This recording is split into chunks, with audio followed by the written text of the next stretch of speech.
ಘಟಕ ಮತ್ತು ರಾಜ್ಯ ಘಟಕದಿಂದ ಅವರ ಹೆಸರು ಅಭ್ಯರ್ಥಿಯಾಗಿ ಘೋಷಣೆ ಮಾಡಿದ್ದಾರೆ. ಈಗಾಗಲೇ ಈ ಹಿನ್ನೆಲೆಯಲ್ಲಿ ಏಪ್ರಿಲ್ 3ರಂದು ಅವರ ನಾಮಪತ್ರ ಸಲ್ಲಿಕೆ ಮಾಡಲಿಕ್ಕಿದ್ದಾರೆ ದಕ್ಷಿಣ ಕನ್ನಡ ಲೋಕಸಭಾ ಕ್ಷೇತ್ರಕ್ಕೆ. ಹಾಗಾಗಿ ಈ ಒಂದು ನಾಮಪತ್ರ ಸಲ್ಲಿಕೆಯಲ್ಲಿ ದಕ್ಷಿಣ ಕನ್ನಡ ಜಿಲ್ಲೆಯ ಎಲ್ಲ ಬಹುಜನ ಬಂಧುಗಳು ಭಾಗವಹಿಸಬೇಕಾಗಿ ನಾನು ಬಹುಜನ ಸಮಾಜ ಪಾರ್ಟಿ ಜಿಲ್ಲಾ ಅಧ್ಯಕ್ಷನಾಗಿ ನಾನು ವಿನಂತಿಯನ್ನು ಮಾಡ್ತೇನೆ.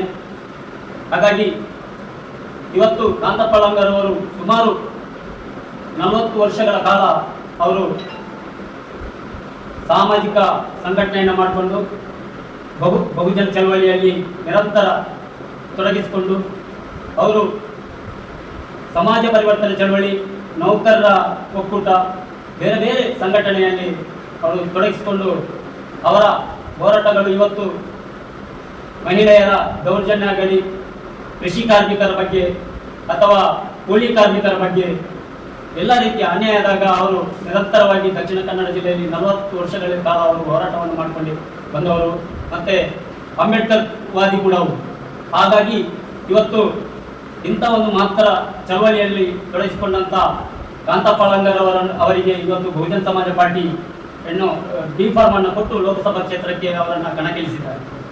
ಹಾಗಾಗಿ ಇಲ್ಲಿಯ ಎಲ್ಲ ದಕ್ಷಿಣ ಕನ್ನಡ ಜಿಲ್ಲೆಯ 8 ವಿಧಾನಸಭಾ ಕ್ಷೇತ್ರದ ಮತದಾರ ಬಾಂಧವರು ಇವತ್ತು ನಾವು ನೋಡ್ತಾ ಇದ್ದೇವೆ, ಎಲ್ಲ ಕಡೆ ಎಲ್ಲ ಪಕ್ಷಗಳು, ರಾಷ್ಟ್ರೀಯ ಪಕ್ಷಗಳು ಚುನಾವಣಾ ಬಾಂಡನ್ನು ಪಡೆಯುತ್ತವೆ. ಆದರೆ ಬಹುಜನ ಸಮಾಜ ಪಾರ್ಟಿ ಯಾವುದೇ ಚುನಾವಣಾ ಬಾಂಡ್ಗಳನ್ನು ಪಡೆದಿಲ್ಲ. ಹಾಗಾಗಿ ನಾವು ಮಾನ್ಯವರು ಕಾಂತಿರಾಮ್ ಸಾಹೇಬ್ರ ಆದೇಶದಂತೆ ಒಂದು ಓಟು ಒಂದು ನೋಟು ಪಡೆಯುವುದರ ಮೂಲಕ ಇವತ್ತು ಎಲ್ಲ ದೇಶಾದ್ಯಂತ ಇವತ್ತು ಬಹುಜನ ಚಳವಳಿ ಸ್ಪರ್ಧಿಸುತ್ತಿದೆ. ಆ ಹಿನ್ನೆಲೆಯಲ್ಲಿ ಇವತ್ತು ಈ ದೇಶದ ಪ್ರಜಾಪ್ರಭುತ್ವ ವ್ಯವಸ್ಥೆ ಕೂಡ ಅದೇ ರೀತಿ ಜನರಿಗೋಸ್ಕರ ಜನರಿಗಾಗಿ ಇರುವಂತಹ ಸರ್ಕಾರಗಳು. ಹಾಗಾಗಿ ನಾವು ಕೂಡ ಚುನಾವಣೆಯನ್ನು ಪ್ರಯತ್ನಿಸುವಾಗ ಜನರೇ ನೋಟನ್ನು ಕೊಟ್ಟು ನಮಗೆ ಓಟು ಕೂಡ ಕೊಡಬೇಕು, ನಮಗೆ ನೋಟು ಕೂಡ ಕೊಡಬೇಕು ಅನ್ನುವ ಸಂದೇಶದೊಂದಿಗೆ ನಾವು ಬಹುಜನ ಚಳವಳಿಯನ್ನು ಈ ದೇಶದಲ್ಲಿ ಮುನ್ನಡೆಸ್ತಾ ಇದ್ದೇವೆ. ಹಾಗಾಗಿ ಇಲ್ಲಿಯ ಜನತೆ ಈಗಾಗಲೇ ನಾವು ನೋಡ್ತಾ ಇದ್ದೇವೆ, ಎಲ್ಲ ರಾಜಕೀಯ ಪಕ್ಷಗಳು ಗ್ಯಾರಂಟಿಗಳನ್ನು ಕೊಟ್ಟು ತಮ್ಮ ವೋಟ್ ಬ್ಯಾಂಕಿಗೋಸ್ಕರ ಇಲ್ಲಿರ್ತಕ್ಕಂಥ ಎಲ್ಲ ಬಹುಜನರ ಒಂದು ಓಟು ಇವತ್ತು ಅಲ್ಪಸಂಖ್ಯಾತರು ಇರ್ಬೋದು, ದಲಿತರು ಇರ್ಬೋದು, ಹಿಂದುಳಿದ ವರ್ಗದ ಎಲ್ಲ ವರ್ಗದ ಜನರನ್ನ ಇವತ್ತು ಸುಮಾರು ವರ್ಷಗಳ 75 ವರ್ಷಗಳ ಕಾಲ ಇವತ್ತು ಬೇರೆ ಬೇರೆ ಜಾತಿ ವ್ಯವಸ್ಥೆ ಅಥವಾ ಧರ್ಮದ ಆಧಾರದಲ್ಲಿ ಇವತ್ತು ರಾಜಕೀಯವನ್ನು ಮಾಡಿಕೊಂಡು ಬಂದು ಈಗಾಗಲೇ ಇಂಥ ಗ್ಯಾರಂಟಿಗಳನ್ನು ಕೊಟ್ಟು ಮೋಸ ಮಾಡುವಂಥ ಮತದಾರರಿಗೆ ಮೋಸ ಮಾಡುವಂಥ ಒಂದು ರಾಜಕೀಯ ಪಕ್ಷಗಳು ಇವತ್ತು ಓಟ್ ಪಡೆಯುತ್ತವೆ. ಹಾಗಾಗಿ ನಾವು ಬಹುಜನ ಸಮಾಜ ಪಾರ್ಟಿ ಹೇಳುವುದಂತ ಹೇಳಿದ್ರೆ, ಈ ದೇಶಕ್ಕೆ ಸಂವಿಧಾನ ಇರುವಾಗ ಯಾವುದೇ ರಾಜಕೀಯ ಪಕ್ಷಗಳಿಗೆ ಪ್ರಣಾಳಿಕೆ ಅಗತ್ಯ ಇಲ್ಲ. ಯಾಕೆ ಅಂತ ಹೇಳಿದ್ರೆ ಈ ದೇಶದ ಸಂವಿಧಾನವನ್ನು ಯಥಾವತ್ತಾಗಿ ಜಾರಿ ಮಾಡಿದರೆ ಕಟ್ಟ ಕಡೆಯ ಜನರಿಗೂ ಕೂಡ ನ್ಯಾಯ ಸಿಗುವಂತಹ ಒಂದು ವ್ಯವಸ್ಥೆ ಸಂವಿಧಾನದಲ್ಲಿದೆ. ಹಾಗಾಗಿ ನಮಗೆ ಬಹುಜನ ಸಮಾಜ ಪಾರ್ಟಿ ಸಂವಿಧಾನವೇ ನಮ್ಮ ಪ್ರಣಾಳಿಕೆ. ಯಾಕೆಂತ ಹೇಳಿದ್ರೆ ಇವತ್ತು ಯಾವುದೇ ಪಕ್ಷಗಳು ನಮಗೆ ಸರಿಯಾದ ಒಂದು ಆರೋಗ್ಯವನ್ನ ಫ್ರೀ ಆರೋಗ್ಯವನ್ನ ಯಾರಾದರೂ ಘೋಷಣೆ ಮಾಡ್ತಾರ, ಅಥವಾ ಭೂಮಿ ಇಲ್ಲದವರಿಗೆ ಭೂಮಿ ಇಲ್ಲ ಅಂತ ಯಾರಾದರೂ ಗ್ಯಾರಂಟಿ ಇದರಲ್ಲಿ ಮಾಡ್ತಾರ, ಅಥವಾ ಶಿಕ್ಷಣ ಕೂಡ ಒಂದು ಫ್ರೀ ನಾವು ಶಿಕ್ಷಣ ವ್ಯವಸ್ಥೆಯನ್ನು ಮಾಡ್ತೇವೆ ಅಂತ ಅಂಥದ್ದನ್ನು ಕೂಡ ಇವತ್ತು ಮಾಡ್ತಾರ. ಹೀಗಾಗಿ ಸರ್ಕಾರಿ ವ್ಯವಸ್ಥೆಯಲ್ಲಿದ್ದಂಥ ಎಲ್ಲ ಕಂಪನಿ ವಲಯಗಳನ್ನು ಇವತ್ತು ಖಾಸಗೀಕರಣ ಮಾಡಿ ಎಲ್ಲ ಜನರನ್ನು ಬೀದಿಗೆ ತಳ್ಳುವಂಥ ವ್ಯವಸ್ಥೆ ಇಂಥ 75 ವರ್ಷಗಳಲ್ಲಿ ಆಳ್ಕೊಂಡು ಬಂದಂಥ ಇವತ್ತು ಕಾಂಗ್ರೆಸ್ ಬಿಜೆಪಿ ಸರ್ಕಾರಗಳು ನಾವು ಕಾಣ್ತೇವೆ. ಮತ್ತೆ ಇಲ್ಲಿ ಸಂವಿಧಾನದ ಮೂಲಕ ಒಬ್ಬರು ಆಯ್ಕೆಯಾದಂಥ ಸಂಸದರು ಹೇಳ್ತಾರೆ, ಬಿಜೆಪಿ ನಿರಂತರವಾಗಿ ಸಂವಿಧಾನವನ್ನ ಬದಲಾವಣೆ ಮಾಡ್ತೇವೆ ಅಂತ ಹೇಳ್ತಾ ಇದ್ರು. 10 ವರ್ಷಗಳ ಹಿಂದೆ ನಮ್ಮ ಅನಂತ್ ಕುಮಾರ್ ಹೆಗಡೆ ಅವರು ಕೂಡ ಒಂದು ಹೇಳಿಕೆಯನ್ನು ಕೊಟ್ಟರು, ನಾವು ಸಂವಿಧಾನ ತಿದ್ದಿ ಮಾಡಿ ಬದಲಾವಣೆಗೋಸ್ಕರವೇ ನಾವು ಇಲ್ಲಿ ಬಂದಿರುವುದಂತ. ಅದು ನಿಜವಾಗಿ ಇದೊಂದು ನಾನು ಹೇಳ್ತೇನೆ, ಅದೊಂದು ದೇಶದ್ರೋಹ. ಯಾಕೆಂತ ಹೇಳಿದ್ರೆ ಈ ದೇಶದ ಸಂವಿಧಾನದ ಹೆಸರಲ್ಲಿ ಇದರಲ್ಲಿ ಆಯ್ಕೆಯಾಗಿ ಹೋದಂತ ವ್ಯಕ್ತಿ ಇವತ್ತು ಪ್ರಮಾಣ ವಚನ ಮಾಡುವಾಗ ಕೂಡ ಸಂವಿಧಾನವನ್ನೇ ಮುಂದಿಟ್ಟುಕೊಂಡು ಇವತ್ತು ಅಂತ ಒಂದು ಹೇಳಿಕೆಯನ್ನು ಕೊಡ್ತಾರೆ ಅಂತ ಹೇಳಿದ್ರೆ ಇವತ್ತು ರಾಜ್ಯ ಸರ್ಕಾರ ಏನು ಮಾಡ್ತಾ ಇದೆ? ನಿಜವಾಗಿ ಅವರನ್ನ ಮೇಲೆ FIR ಮಾಡಬೇಕಿತ್ತು ಆಗಲೇ. ಇದು ದುರಂತ ನಮ್ಮ ದೇಶದ. ಯಾಕೆಂತ ಹೇಳಿದ್ರೆ ಇಂಥ ಒಂದು ರಾಜಕೀಯ ವ್ಯವಸ್ಥೆ ನಿರ್ಮಾಣ ಆದರೆ ಇದು ಇಲ್ಲಿಯ ಜನರು ಏನು ತುಂಬಾ ಏನು ಸಂವಿಧಾನದ ಆಶಯಗಳಿಗೆ ನಡೆಯಲಿಕ್ಕೆ ಸಾಧ್ಯ ಆಗಲ್ಲ. ಇವತ್ತು ಸಂವಿಧಾನದ ಆಶಯ ಸ್ವಾತಂತ್ರ್ಯ, ಸಮಾನತೆ, ಸಹೋದರತೆಯಿಂದ ಇವತ್ತು ಸಮಾಜ ನಿರ್ಮಾಣ ಆಗಬೇಕು ಅಂತ ಡಾಕ್ಟರ್ ಬಾಬಾ ಸಾಹೇಬ್ ಅಂಬೇಡ್ಕರ್ ಅವರು ಹೇಳ್ತಾರೆ. ಆ ಆಶಯ ಪ್ರಕಾರ ಇವತ್ತು ಬಹುಜನ ಸಮಾಜ ಪಾರ್ಟಿ ಮುಂದಕ್ಕೆ ಈ ದೇಶದ ಸಂವಿಧಾನವನ್ನ ನಾವು ಉಳಿಸಬೇಕಾದ್ರೆ ಬಹುಜನ ಸಮಾಜ ಪಾರ್ಟಿಯಿಂದ ಮಾತ್ರ ಸಾಧ್ಯ. ಹಾಗಾಗಿ ಇಲ್ಲಿರ್ತಕ್ಕಂಥ ಎಲ್ಲ ಮತದಾರ ಬಂಧುಗಳ ಹತ್ರ ನನ್ನ ಒಂದು ಮನವಿ ಅಂತ ಹೇಳಿದ್ರೆ, ಇವತ್ತು ಯುವ ಜನತೆ, ಮಹಿಳೆಯರು, ಕೃಷಿ ಕಾರ್ಮಿಕರು, ಅದೇ ರೀತಿ ಎಲ್ಲ ಇಲ್ಲಿರ್ತಕ್ಕಂಥ ಎಲ್ಲ ಬಹುಜನ ಬಂಧುಗಳು ನಮ್ಮ ಧೀಮಂತ ನಾಯಕ ಕಾಂತಪ್ಪ ಆಲಂಗರ್ ಅವರಿಗೆ ಬಹುಜನ ಸಮಾಜ ಪಾರ್ಟಿಯ ಆಣೆ ಚಿಹ್ನೆಗೆ ನಿಮ್ಮ ಅಮೂಲ್ಯವಾದ ಮತವನ್ನ ಕೊಟ್ಟು ಅವರಿಗೆ ಆಶೀರ್ವಾದ ಮಾಡಿ ಜಯಶೀಲರನ್ನಾಗಿ ಮಾಡಿದಾಗ ಮಾತ್ರ ಈ ದೇಶದಲ್ಲಿರ್ತಕ್ಕಂಥ ಎಲ್ಲ BSPಯ 25 ಕರ್ನಾಟಕದಲ್ಲಿ 25 ಕ್ಷೇತ್ರಗಳು ಇವತ್ತು ಸ್ಪರ್ಧಿಸ್ತೀವಿ. ಹಾಗಾಗಿ 25 ಕ್ಷೇತ್ರಗಳ ಸಂಸದರು ಆಯ್ಕೆಯಾದಾಗ ಮಾತ್ರ ಅಂತ ಒಂದು ಸಂವಿಧಾನವನ್ನ ಉಳಿಸಲಿಕ್ಕೆ ಸಾಧ್ಯ. ಇವತ್ತು ಯಾವುದೇ ಸಂವಿಧಾನಕ್ಕೆ ನಿಜವಾಗಿ ಇವತ್ತು ಕಾಂಗ್ರೆಸ್ ಹೇಳ್ತಾ ಇದೆ ಸಂವಿಧಾನವನ್ನ ನಾವು ರಕ್ಷಣೆ ಮಾಡ್ತೇವೆ ಅಂತ.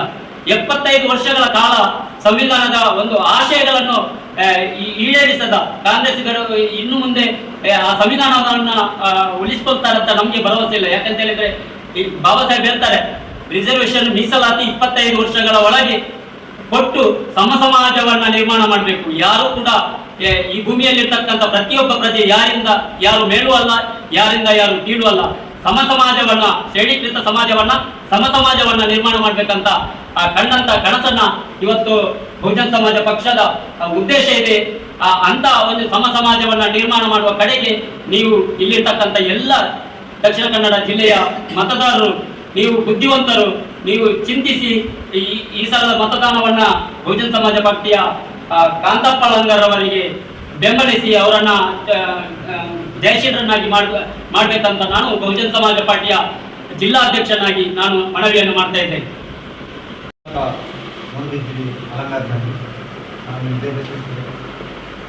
ಮಂಗಳೂರು ಬಂದು ಮಂಗಳೂರಿನಲ್ಲಿ ಕೊಟ್ಟಾಗ ವಾಸ್ತವಾಗಿದ್ದೇನೆ. ನಾನು ನವಮಂಗಳೂರು ಬಂದಾಗ ನಾನು ಅಸಿಸ್ಟೆಂಟ್ ಸೂಪರ್ವೈಸರ್ 2020ರಲ್ಲಿ. ಅದರ ನಂತರ ಅದರ ಮೊದಲೆಲ್ಲ ದಲಿತ ಚಳವಳಿ, ಬಹುಜನ ಚಳವಳಿ ಕೂಡ ಮಾನ್ಯವಾದ ಕಾಂಚರಾಮ್ ಅವರ ಬಹುಜನ ಚಳವಳಿಯಲ್ಲಿ ಸಕ್ರಿಯವಾಗಿ ಕೆಲಸ ಮಾಡ್ತಾರೆ. Banks of backward and minority centres federation zonal coordinator, ಹಾಗೆಯೇ ದಲಿತರು, ಹಿಂದುಳಿದವರು, ಧಾರ್ಮಿಕ ಅಲ್ಪಸಂಖ್ಯಾತರು ಎಲ್ಲರೂ ಬಹುಜನ ಸಮಾಜವನ್ನು ಒಗ್ಗಟ್ಟು ಮಾಡುತ್ತಾ ದಲಿತ ಚಳವಳಿ, ಸಮತ ಸೇರಿದ ದೊಡ್ಡ ಕಾರ್ಯಕ್ರಮಗಳು, ಹೋರಾಟ ಮಾಡುತ್ತಾ, ಹಾಗೆಯೇ ಹಿಂದುಳಿದ ವರ್ಗದ ಅದಕ್ಕೋಸ್ಕರ ಹೋರಾಟ ಮಾಡಿದ್ದೇವೆ. ಮಂಡಳಿ ಜಾರಿಗೋಸ್ಕರ ಹಿಂದುಳಿದ ವರ್ಗದ ಒಕ್ಕೂಟದ ನಾಯಕರ ಜೊತೆ ನಾವು ಕೂಡ ಸೇರಿ ಹಿಂದುಳಿದ ವರ್ಗದಲ್ಲಿ ಕೂಡ ಮೀಸಲಾತಿ ಸಿಗುವಂತೆ ನಾವು ಮಾಡಿದ್ದೇವೆ. ಹಾಗಾಗಿ ಈ ಚಳವಳಿಯನ್ನು 40 ವರ್ಷಗಳ ಅನುಭವ ಇದೆ. ಈ ತುಳುನಾಡಿನಲ್ಲಿ ಇಲ್ಲಿಯ ನೆಲ, ಜಲ, ಭಾಷೆ, ಇದರ ಬಗ್ಗೆ, ಇಲ್ಲಿಯ ಅಸ್ಮಿತೆ ಬಗ್ಗೆ ಗಮನ ಇದೆ. ಇಲ್ಲಿಯ ರಾಜಕೀಯ ಸ್ಥಿತಿ ಬಗ್ಗೆ ನಮಗೆ ಅದರ ಅನುಭವ ಇದೆ. ಹಾಗೆಯೇ ಇಲ್ಲಿಯ ಜಿಲ್ಲೆ ಯಾವಾಗಲೂ ಕೋಮು ಗಲಭೆಯಿಂದ ಸೇರ್ತದೆ. ರಾಜಕೀಯವಾಗಿ ಇಲ್ಲಿ BJP ಸರ್ಕಾರವಾಗಲಿ, ಕಾಂಗ್ರೆಸ್ ಸರ್ಕಾರವಾಗಲಿ ನಮ್ಮನ್ನು, ಇಲ್ಲಿಯ ದಲಿತರನ್ನು, ಹಿಂದುಳಿದವರನ್ನು, ಮೈನಾರಿಟಿ, ಅಲ್ಪಸಂಖ್ಯಾತರನ್ನು ನಮ್ಮ ಓಟಿಗೋಸ್ಕರ ವೋಟ್ ಬ್ಯಾಂಕ್ ಆಗಿ, ಮತದಾರ ಆಗಿ ಮಾತ್ರ ಅವರನ್ನು ಉಪಯೋಗ ಮಾಡ್ತಾರೆ. ನಮ್ಮ ಕಾರ್ಯಕರ್ತರಿಗೆ ಬಹುಜನ ಸಮಾಜ ಪಕ್ಷದ ಇವತ್ತು ಕಾರ್ಯಕರ್ತರು, ನಾವೆಲ್ಲ ಕಾರ್ಯಕರ್ತರಾಗಿ ಬೆಳೆದವರು.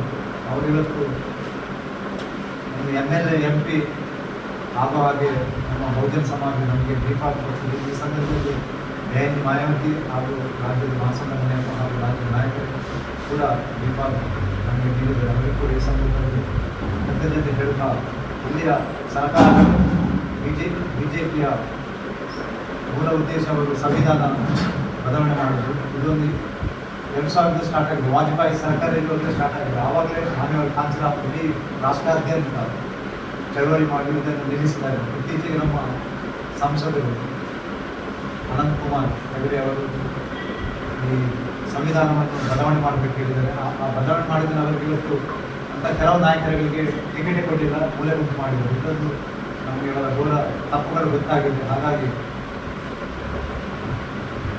BJPಯ ತಿದ್ದುಪಡಿಗಳು ಸಂವಿಧಾನಕ್ಕೆ ಮಾಡಿದ್ರು. ಅದನ್ನು ನಾವು ಎಷ್ಟು ಕಷ್ಟವಾದರೂ ಇಡೀ ರಾಷ್ಟ್ರಾದ್ಯಂತ ದಲಿತರು, ಹಿಂದುಳಿದವರು, ಅಲ್ಪಸಂಖ್ಯಾತರನ್ನು ಹೋರಾಟ ಮಾಡ್ತಾರೆ. ಕಾಂಗ್ರೆಸ್ಗಳು ಕೇವಲ ಜಾಥಾ ಮಾಡಿ ಹೋರಾಟ ಮಾಡ್ತಾರೆ. ಆದರೆ ನಮ್ಮ SC/ST ಮೀಸಲಾತಿ 24% ಒಂದು ಮೀಸಲಾತಿಯನ್ನು ಹಾಕಿಕೊಂಡು ಸಂವಿಧಾನದ ಒಂದು ಪ್ರಚಾರ ಮಾಡಿದ್ದಾರೆ. ಅದು ಕೂಡ ಅವರ ಬೋಗಸ್. ಮತ್ತು ಅವರು ಸಂವಿಧಾನ ಕೂಡ BJP ಹೇಗೆ ಬದಲಾವಣೆ ಮಾಡ್ತಾರೆ, ಅವರು ಕೂಡ ಈ ಮೊದಲು ತುಂಬ ಬದಲಾವಣೆ ಮಾಡಿದ್ದಾರೆ. ಕೆಲವು ಕಾಂಗ್ರೆಸ್ ಕೂಡ ಈ ಬಗ್ಗೆ ನಾಟಕ ಮಾಡ್ತಾ ಇದ್ದಾರೆ. ಹಾಗಾಗಿ ಇಲ್ಲಿಯ ಬೇರೆ BJP ಸರ್ಕಾರಗಳಿಂದ 15 ಲಕ್ಷ ಕೊಡ್ತೇವೆ ಹೇಳಿದರೆ ಇನ್ನೂ ಸಹ ನಮ್ಮ ಜನಸಾಮಾನ್ಯರಿಗೆ ಒಂದು ಪೈಸೆ ಕೂಡ ಬಂದಿರಲಿಲ್ಲ. ಮೀಸಲಾತಿಯಲ್ಲಿ ಕೂಡ ದಲಿತ ನೌಕರರ, ಹಿಂದುಳಿದವರು ಮತ್ತು ಅಲ್ಪಸಂಖ್ಯಾತರ ಅಂಕಿಅಂಶ ಪ್ರಕಾರ ತುಂಬ ಜನ ಕಡಿಮೆ ಆಗ್ತಾ ಇದ್ದಾರೆ. ಎಲ್ಲವನ್ನು ಕಂಪನಿಗಳು ಮುಚ್ತಾ ಇದ್ದಾರೆ. ಜನಗಳು ಬೀದಿಗೆ ಪಾಲಾಗ್ತಾರೆ. ರೈತರು ಇವತ್ತು 3 ಕಾಯ್ದೆಗಳಿಂದ 1 ವರ್ಷ ಹೋರಾಟ ಮಾಡ್ತಾರೆ. ಈಗ ಕೂಡ ದೆಹಲಿಯಲ್ಲಿ ಹೋರಾಟ ಮಾಡ್ತಾರೆ. ಅವರು ಕೂಡ ಎಷ್ಟೋ ಜನ ಸತ್ತಿದ್ದಾರೆ. ಬ್ಯಾಂಕಿನಿಂದ ಕಪ್ಪು ಹಣ ತರ್ತೇವೆ ಕೆಲವು 5,000, 500, 1,000ಗಳನ್ನು ಬಂದ್ ಮಾಡಿದರೆ ಈ ಕ್ಯೂನಲ್ಲಿ ಎಷ್ಟೋ ಜನ ಬಡವರು, ಕಾರ್ಮಿಕರೆಲ್ಲ ಅವರು ತಮ್ಮ ಹಣವನ್ನು ತೆಗೆದುಕೊಂಡು ಹೋದ್ರು ಕೂಡ ಅಲ್ಲಿ ಕ್ಯೂನಲ್ಲಿ ತುಂಬ ಜನ ಸತ್ತಿದ್ದಾರೆ. ಇಂಥ ಪರಿಸ್ಥಿತಿಗಳು ಕೋಮುಗಲ್ಲೂ ಬೇರೆ ಬೇರೆ ಇದರಲ್ಲಿ ನಮ್ಮ ಜನಗಳಲ್ಲಿ ಸಾಯಿಸ್ತಾ ಇದ್ದಾರೆ. ಹಾಗಾಗಿ ಬಾಬಾ ಸಾಹೇಬ್ ಅಂಬೇಡ್ಕರ್ ಚಿಂತನೆಗಳು, ಪ್ರಜಾಪ್ರಭುತ್ವ ಚಿಂತನೆಗಳು ಎಲ್ಲರೂ ನಾವು ಒಗ್ಗೂಡುವಿಕೆ ಅಗತ್ಯವಿದೆ ಇಲ್ಲಿಯ ಸಮುದಾಯದವರು. ಹಾಗಾಗಿ ಇವತ್ತು ಹೆಚ್ಚಿನ ಜನರು ಒಂದು ಕಡೆಯಲ್ಲಿ BJP ಸರ್ಕಾರದ ವಿರೋಧವಾಗಿ ನೋಟವನ್ನು ಕೂಡ ಚಲಾವಣೆ ಮಾಡಲಿಕ್ಕೆ ಇದು ಮಾಡಿದರೆ, ಈ ಹಂತದಲ್ಲಿ ನಾವು ಬಡವರಿಗೆ, ಮಹಿಳೆಯರ ಪರವಾಗಿ, ನೋವುಂಡ ದೌರ್ಜನ್ಯಗೊಳಗಾದ ಮಹಿಳೆಯರ ಪರವಾಗಿ ಮತ್ತು ಜನಸಾಮಾನ್ಯರ ಪರವಾಗಿ ಬಹುಜನ ಸಮಾಜ ಪಾರ್ಟಿ ನಿಲ್ತದೆ. ಅವರಿಗೆ ನ್ಯಾಯದ ಪರವಾಗಿ ನಾವು ಯಾರು, ಸತ್ಯದ ಪರವಾಗಿ ನಾವು ಬಹುಜನ ಸಮಾಜ ಪಾರ್ಟಿ ನಿಲ್ತದೆ ಹೇಳ್ತಾ ಈ ಸಂದರ್ಭದಲ್ಲಿ ಇಲ್ಲಿಯ ತುಳುನಾಡಿನ ಜನತೆ ಪ್ರಜಾಪ್ರಭುತ್ವ ನಂಬಿಕೆಗಳು, ಸಂವಿಧಾನದ ಬಗ್ಗೆ ಆಶಯ ನಂಬಿಕೆಗಳು ಗೌರವಿಸುವುದು ನನ್ನನ್ನು ಈ ಸಂದರ್ಭದಲ್ಲಿ ದಕ್ಷಿಣ ಕನ್ನಡ ಲೋಕಸಭಾ ಕ್ಷೇತ್ರಕ್ಕೆ ಅಭ್ಯರ್ಥಿಯಾಗಿ ನನ್ನನ್ನು ಆರಿಸಿದ್ದಾರೆ. ಈ ಸಂದರ್ಭದಲ್ಲಿ ತಮ್ಮಲ್ಲಿ ಮತದಾರರಲ್ಲಿ ಕಳಕಳಿಯಿಂದ ವಿನಂತಿ ಏನೆಂದರೆ ತಮ್ಮ ಅಮೂಲ್ಯವಾದ ಮತವನ್ನು ದೇಶಕ್ಕೆ ಆನೆ ಚಿಹ್ನೆಗೆ ಕೊಟ್ಟು ಬೆಂಬಲಿಸಿ ನಾವು ಆಶೀರ್ವದಿಸಬೇಕಾಗಿ ಈ ಸಂದರ್ಭದಲ್ಲಿ ತಮ್ಮಲ್ಲಿ ವಿನಂತಿಸುತ್ತೇವೆ.